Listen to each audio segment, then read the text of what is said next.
Skepticism is the predominant currency of our modern age. We are trained from a young age to value the tangible, the measurable, and the scientifically verifiable above all else. Consequently, the concept of a realm beyond our physical world, a state of existence after the final breath, is often relegated to the status of a comforting myth or a philosophical abstraction. However, there are profound moments when the veil separating this life from the next momentarily thins, allowing a human soul to cross over, receive a glimpse of eternity, and return. These extraordinary events, known as near-death experiences, provide testimonies that transcend religious doctrine and offer genuine, empirically robust comfort. I wish to share a real account that will renew your faith in eternal life, demonstrating that our existence is far grander and more lasting than this ephemeral physical journey. The narrator of this singular experience was an individual whose life was deeply grounded in the practical and the material world. This person possessed a purely intellectual approach to spiritual matters, viewing the idea of heaven as a psychological crutch. However, at the age of 42, a sudden and catastrophic medical event transformed this individual's materialistic reality in an instant. This narrator suffered a massive heart failure that required the emergency team to exert extreme measures. In those terrifying minutes, as the medical team worked frantically, the physical body surrendered to the grasp of what we commonly call death. It was in this precise state of physiological cessation that the authentic journey began.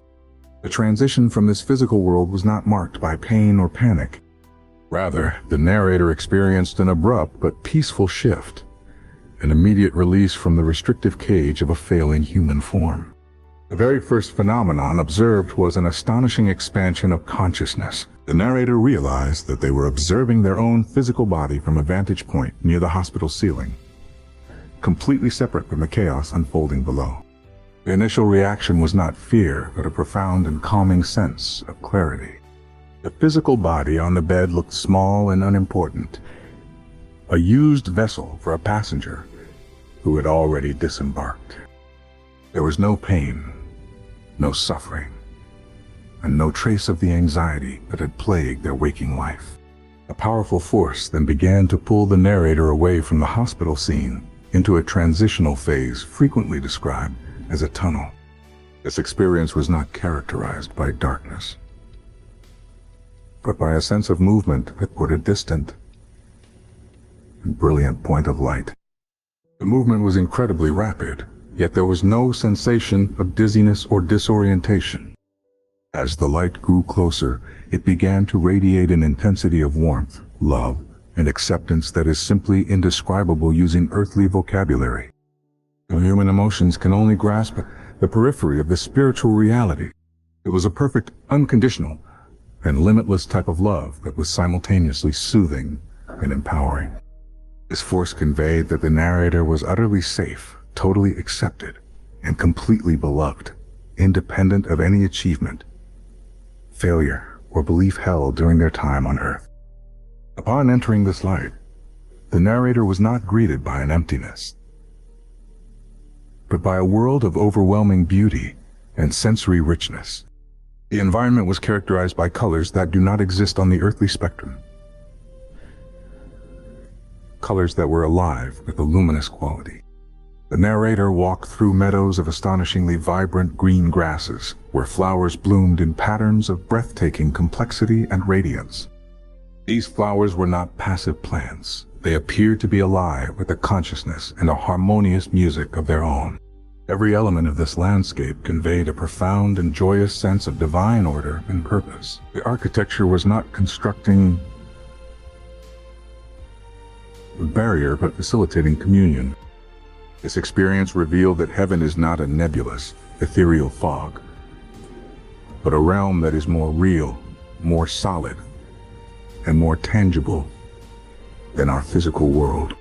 Our earthly existence is merely a shadow play, a brief and slightly distorted reflection of this true home. This real account continues with a joyful reunion. As the narrator observed this wondrous environment, they became aware of entities or beings of light approaching. There was an immediate and joyous recognition. These were deceased family members and friends, appearing in their most healthy, joyous, and luminous forms. The narrator communicated with these loved ones telepathically, utilizing a method of instant and perfect exchange of thoughts and feelings. There was no possibility of misunderstanding or deception. They made clear through the spiritual communion that they had been present for the narrator during their earthly trials and were waiting their final homecoming with anticipation. This encounter confirmed the profound truth that our individual identities persist after death, and that the sacred bonds of love are the most enduring force in the universe. We do not lose our loved ones forever.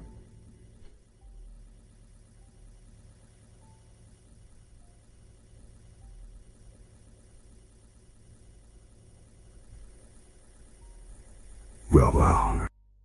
Following this reunion, the narrator was facilitated through a phenomenon often referred to as a life review. This process was not a harsh judgment or a moralistic condemnation from an external authority. Instead, it was an all-encompassing and perfectly objective self-assessment. The narrator witnessed their entire earthly life unfolding simultaneously. Every thought, every word, and every action presented with total clarity. More significantly, the narrator experienced the exact emotional impact their choices had on others. This review demonstrated that the most important aspects of our lives are not our professional achievements, our wealth, or our social standing. The primary measure of an earthly existence is the quality of love we demonstrated and the extent to which we demonstrated compassion, kindness, and forgiveness. It revealed that our choices matter immensely, and that the ripple effect of our smallest kind act extends much farther than we can possibly perceive while living in time. The conclusion of this remarkable visit was not voluntary. As the narrator was bathed in this perfect love, a spiritual entity communicated the reality that it was not yet their time. Their individual purpose on the earthly realm had not been fully realized. The narrator expressed a passionate desire to remain, to stay in this perfect environment of love and light. However, the force communicated with gentle authority that they had a duty to return and to share the truth of what they had witnessed. This return was described not as a movement, but as an instantaneous snap, a forceful insertion back into a painful and heavy human physical container. The contrast was shocking and immediately accompanied by physical pain and the crushing weight of physical gravity. The aftermath of this visit completely transformed the narrator's life. The once materialistic skeptic returned as a person possessing an unwavering and serene conviction in eternal life. They no longer had a trace of the fear of death, as they had tasted the profound reality that death is merely a transition, a homecoming rather than an ending. The values of this physical world, such as wealth, fame, and temporary power, lost their significance. This narrator became focused entirely on the single, most crucial element revealed in eternity: the active cultivation of love. Their faith was not renewed in a specific religious doctrine, but in the ultimate reality of a loving and purposeful divine plan. This is all of humanity. In sharing this real account, my purpose is to encourage you to consider the reality of the afterlife not as a distant and vague hope, but as a solid and undeniable truth. Near-death experiences from millions of individuals across all cultures, religions, and eras share a remarkable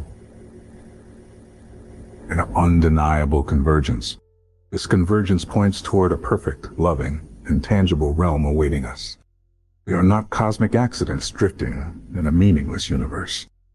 Your life possesses an incredible, eternal purpose, and your identity will continue after your final breath. Accept this testimony as an authentic gift of hope.